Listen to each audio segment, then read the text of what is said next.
Bonjour à tous et bienvenue sur Sensation. Que diriez-vous de découvrir plus de 400 villages dont vous n'avez certainement jamais entendu parler? Pendant 4 ans, mon invité a parcouru les routes et les villages de France à vélo. De ce Tour de France est né un livre, Le Guide mondain des villages de France. Pour en parler, l'auteur de cet ouvrage, Mathias Debureau. Bonjour. Bonjour. Alors Mathias, vous êtes journaliste et écrivain. Pour bien comprendre comment est né ce livre, quand a commencé votre passion pour le voyage? Le voyage, c'est plus ancien. Enfin, ce serait peut-être un peu trop long à raconter, puisque oui, pour le journalisme, évidemment, j'ai fait beaucoup de reportages, de tourisme. Mais là, c'est un petit peu différent. C'était approcher les régions, mais à travers les personnalités. Et souvent, les villages sont jugés sur l'esthétique, les plus beaux villages préférés des Français. Enfin, voilà, c'est une histoire. Et là, l'approche est totalement différente. Donc vous avez beaucoup voyagé parmi toutes les destinations possibles. Pourquoi ce choix vraiment de redécouvrir nos villages français? Parce que j'ai remarqué que les villages français étaient souvent jugés, ou en tout cas on s'intéressait à ces villages seulement pour l'esthétique et le côté mignon, croquignolet, voilà. Enfin, il y a tout un tas d'adjectifs charmants. C'est pour ça que j'ai essayé d'utiliser le moins possible ce terme qui est vraiment le cliché des villages. Et j'ai remarqué que finalement les villages les plus inspirants ne sont pas les plus beaux. Verlaine, Rimbaud venaient de l'Est, dans des régions pas du tout touristiques, et ça a donné les plus beaux poèmes de la poésie française. Et souvent, les inventeurs, les génies, les hommes politiques sont totalement indifférents ou imperméables à cette notion de charmant, de village charmant. Vous avez choisi de faire ce tour de France à vélo. Le vélo, c'était le meilleur moyen pour construire ce guide? Oui, c'est un peu par hasard, parce qu'en fait, l'idée est partie de Laurence d'Arabie, qui avait fait le Tour de France à vélo à 20 ans. Il était étudiant à Oxford, et c'était pour alimenter sa thèse sur les châteaux français. Et il a fait un tour de France assez remarquable, un été entier, des milliers de kilomètres, je ne sais plus exactement. Et comme j'avais découvert, l'idée de ce guide est venue en découvrant la ville de Chalut, dans le Périgord vert, où Laurence d'Arabie a passé ses 20 ans. D'ailleurs, il y a une plaque ici, Laurence d'Arabie a passé ses 20 ans avant d'accomplir son destin en Orient. Et voilà, comme j'ai commencé à vélo, j'ai terminé à vélo. Votre livre s'intitule « Guide mondain des villages de France ». Mondain, quand on parle de village, ça peut paraître un peu paradoxal. Pourquoi ce titre? Oui, c'est un oxymore, c'était un clin d'œil, puisque les villages sont généralement ramenés aux paysans, au terroir, et puis il n'y a pas cette notion un peu superficielle.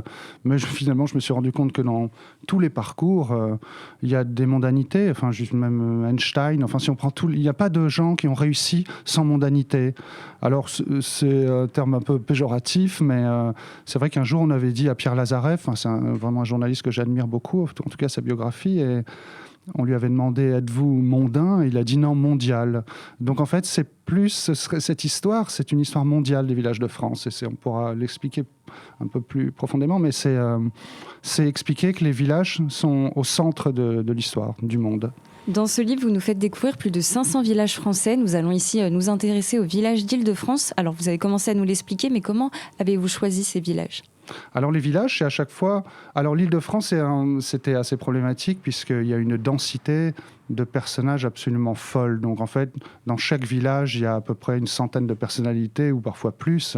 C'est sans fin. Donc j'ai choisi, contrairement à d'autres régions où parfois c'était plus difficile, j'ai choisi les personnalités qui m'amusaient ou parfois où la grande histoire est passée. Par exemple, on va prendre l'exemple de Draveil, qui était à l'époque un petit village. Maintenant, évidemment, il y a plusieurs milliers d'habitants.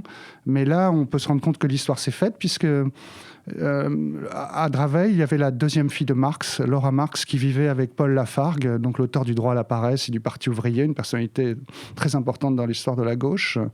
Et un jour, ils ont reçu la visite à vélo de Lénine. Et Lénine rêvait de rencontrer Laura Marx, évidemment en tant qu'admirateur de Marx. Et il est venu à vélo. C'est assez amusant parce que c'est une jolie maison. Ils avaient acheté cette maison. D'ailleurs, on avait accusé un peu Paul Lafargue, le Parti ouvrier, de s'embourgeoiser. Et cette rencontre est vraiment majeure pour Lénine. Et après, j'ai découvert que Lénine avait monté une école de révolutionnaires à Longjumeau, à 10 km. Et ces révolutionnaires ont fomenté vraiment la chute du tsar. Et donc là, on est vraiment dans la grande histoire. Vous retracez donc l'histoire à travers les grands noms qui l'ont marqué. Vous commencez votre itinéraire avec le village français le plus célèbre du monde, Montmartre. Riche des noms célèbres qui ont marqué ce quartier, vous êtes allé à la rencontre de l'histoire de ce village. Pourquoi est-il, d'une certaine manière, le reflet symbolique de toute une partie de la culture française ? Alors, Montmartre, évidemment, c'est connu pour l'histoire des peintres. C'est une histoire un petit peu caricaturale avec tous enfin, la musique traditionnelle. Enfin, en tout cas, pour l'origine de la peinture, c'est majeur, puisque Picasso, Modigliani étaient là.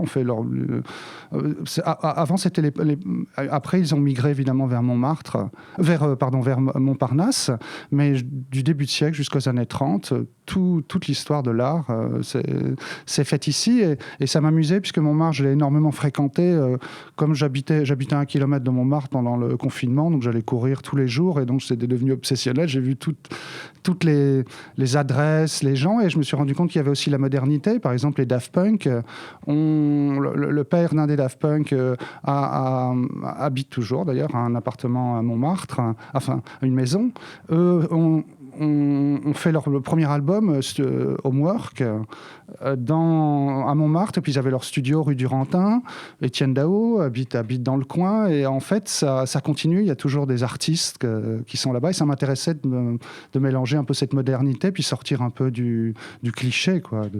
Vous nous emmenez ensuite à l'ouest de Paris, dans les Yvelines, où vous nous faites découvrir 23 villages, du Vésinet à Montfort-l'Amaury en passant par Saint-Rémy-lès-Chevreuses. Pour chacun de ces villages, vous nous racontez leur histoire à travers celle des grands noms de l'histoire contemporaine qui l'ont marqué. Pourquoi ce choix de s'intéresser aux grands noms de cette histoire ? Alors, les grands noms, les Yvelines, c'est un mélange, parce que les Yvelines, il y a à la fois la grande histoire, et puis il y a aussi une histoire un peu plus superficielle, comme Montfort-l'Amaury, où dans les années 60, Aznavour, Bardot, Johnny, tout le monde s'installait là. D'ailleurs, par jeu, je me suis amusé à forger une sorte de petite expression en appelant ça le bling blade, puisque c'est en apparence, il y a des jolies pierres, c'est des corps de ferme parfaitement restaurés, on voit des 4x4 Porsche, et je trouve ça assez amusant, ce contraste entre le côté rural et une certaine richesse. Et les personnalités, là encore, l'histoire est importante, puisque dans les Yvelines, alors oui, il y a des actrices comme Ingrid Bergman à La Ferté, et il y a parfois un mélange assez étonnant. Voilà, c'est ce qui m'a amusé. C'est par exemple à Choiseul, il y a un château qui s'appelle le château de Breteuil. Et les gens vont visiter ça parce qu'il y a c'est les contes de Perrault. Enfin, il y a des sortes de un petit circuit assez amusant. Et puis j'ai découvert en fait qu'il y avait une personnalité bien plus sulfureuse. Un ancien dealer, donc de la grande époque des années 60, le dealer des Rolling Stones et de plein de stars, qui s'appelait Jean de Breteuil. Et lui est héritier de grands ministres, de Louis XV, de Louis XIV, mais vraiment les plus grands ministres, puisque l'un de ses ministres, et c'est lui qui a décidé de la conduite à droite. Enfin bref, et c'est ce personnage sulfureux est à l'origine de la mort de Jim Morrison. Et donc c'est assez étonnant, parce que quand on va dans le cimetière, on voit ce dealer, quoi, qui est mort à 22 ans d'une overdose, en plus, qui a semé vraiment l'effroi et la mort dans la scène rock, enterré à côté de ministres. Et j'aime bien ce mélange en fait de la grande histoire et de l'histoire pop. Donner de la visibilité à ces petits villages à côté desquels on passe parfois sans porter notre attention et dont le destin a été bouleversé, vous le racontiez, par des personnalités qui y ont écrit l'histoire. C'était aussi votre volonté à travers ce livre. Il y a un devoir de mémoire finalement ? Oui, il y a un devoir de mémoire parce que parfois les choses sont complètement oubliées, ou vous avez il y a des grands personnages historiques, et puis on finit par par les oublier. Pour revenir à la grande histoire, par exemple, à Naufle-le-Château, il y a Marguerite Duras qui a vécu là-bas, mais il y a une autre grande personnalité, c'est l'ayatollah Khomeini. Et là, je découvre encore une révolution de Naufle-le-Château. C'est la révolution iranienne qui va faire tomber le Shah, et je trouve ça assez troublant, puisque aujourd'hui, la maison avait été dynamitée, où il avait reçu toute la presse à l'époque, et je trouve ça troublant de ce mélange. Rapidement pour finir, il y a un tome 2 qui est prévu ? Oui, parce que je m'intéresse beaucoup aux îles. Voilà, et je trouve que les îles, c'est pareil, ça peut être le summum aussi de la mondanité, en tout cas. Merci Mathias Debureau d'avoir été avec nous sur Sensation. Je rappelle que vous êtes l'auteur du livre Guide mondain des villages de France. Et pour revoir ou réécouter cette émission, rendez-vous sur notre site et l'application Radio Sensation.